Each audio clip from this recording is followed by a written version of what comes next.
पुणे जिल्ह्यातून सगळ्यात मोठी बातमी समोर येते। पुणे जिल्ह्यातील राजगुरुनगर तहसीलच्या चिमळी गावात अवैध मस्जिद आणि मदरशावर फडणवीस सरकारचा बुलडोजर चाललाय। ही कारवाई पुणे महानगर क्षेत्रीय विकास प्राधिकरण PMRDA ने केली आहे। चिमळी ग्रामपंचायत क्षेत्रातील गट क्रमांक 200 आणि 205 येथे शाकीर इस्माईल नावाच्या व्यक्तीने इस्लामिक स्थळ आणि रुग्णालयाच्या नावाखाली बेकायदेशीररित्या मस्जिद, मदरसा, कब्रस्तान आणि नमाज स्थळांचे मोठ्या प्रमाणावर बांधकाम सुरू केले होते। इतकेच नाही तर येथे दर शुक्रवारी शेकडो लोकांना नमाजासाठी बोलवलं जात होतं। या अवैध बांधकामाविरोधात स्थानिक ग्रामस्थ, विश्व हिंदू परिषद आणि बजरंग दल यांनी तीव्र निषेध नोंदवला। सुदर्शन न्यूजने हा विषय ठळकपणे समोर आणल्यानंतर राज्य सरकार देखील सक्रिय झाली। मुख्यमंत्री, उपमुख्यमंत्री, जिल्हाधिकारी आणि PMRDA आयुक्त यांना वारंवार तक्रारी देण्यात आल्या होत्या।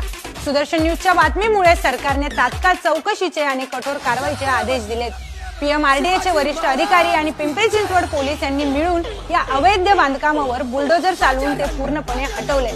या कारवाईमुळे कायदा आणि सुव्यवस्थेचा प्रभाव स्पष्टपणे दिसून येतोय।